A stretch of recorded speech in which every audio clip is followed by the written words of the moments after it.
Thank you, Mr. Chairman. At the administration's briefing this morning on the coronavirus, we were told by the experts at NIH, CDC, that there is a very strong chance of an extremely serious outbreak of the coronavirus here in the United States. So I want to talk about the preparations of this administration and what you've been doing. You've had more than a month now to prepare for this increasing likelihood, and I want to ask you, is our country ready? So our country is preparing every day, and the effective, aggressive containment measures that we've taken at our borders, as well as working with our public health departments, have bought us time to continue preparedness. One is always advancing preparedness. Every day one advances those activities, Okay, and Mr. Secretary, the emergency sup would help I only that. have a few minutes. Let me be really clear, because you sent over a supplemental that wasn't clear to me at all.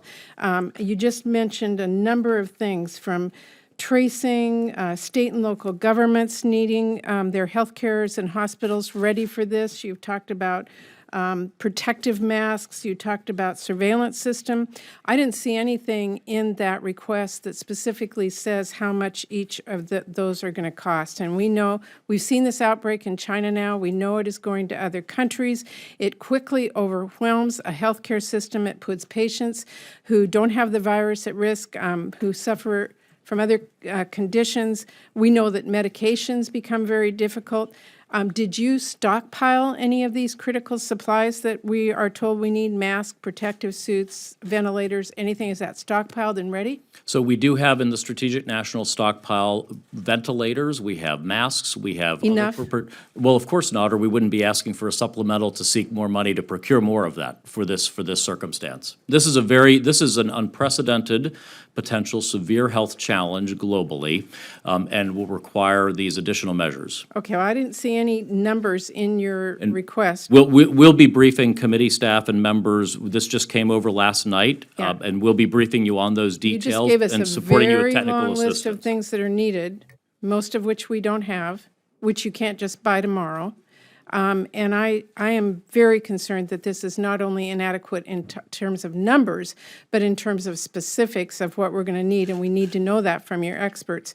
You know, health experts, including your own, tell us that this outbreak could be very long-lasting, and this is a very vague request for supplemental funding, and I just think it's a Band-Aid, and I want to know why. We know this is coming. We've been watching in China. Everybody's been telling this.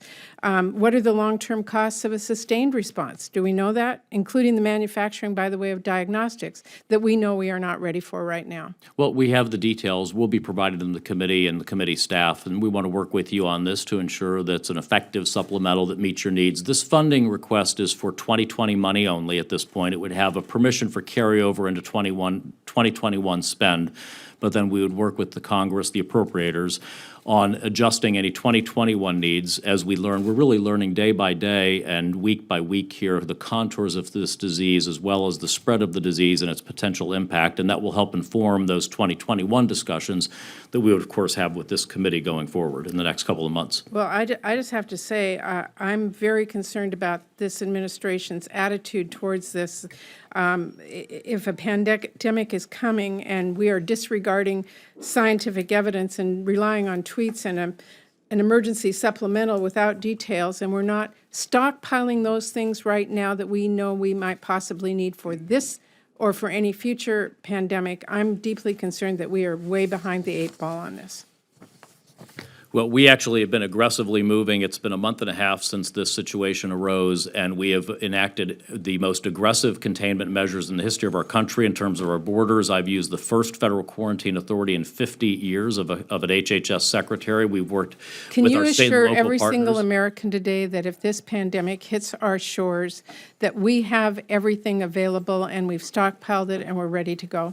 That's precisely why we need to work with Congress for additional appropriations to enable procurement. But right now, and we've been very clear, Dr. Fauci has told you just this morning, we don't have a vaccine. One can't have a vaccine. No, I'm not asking about, I'm asking about diagnostics and testing, which we don't have enough, correct? Well, yes, we have a diagnostic. CDC invented a diagnostic in historic time within 1 week of the sequence arriving. But it is not available to the 137 CDC It is available now at CDC, and then 12 sites have been Atlanta. able to validate it. We are working with CDC and FDA are working together on a modified version of the test that would enable qualified control at the third reagent stage or elimination of that if possible to enable further Mr. spread of the Secretary, diagnostic. I'm out of time, but I'm told that the diagnostic doesn't work. That's incorrect. That is simply flatly incorrect. The diagnostic works at CDC, and at 12 sites it has been validated. At other sites, we're working to get them validated.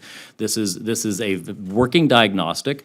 In the areas of the 170 labs where it was sent, there was a problem in the third reagent stage of it that led to inconclusive results against control. We're assessing right now with the FDA whether that actual step is needed in the process, and we have 70 private sector diagnostic manufacturers who are working to bring forward diagnostics, and we will work with those on Working emergency to use bring it forward, authorization. but we're not there yet.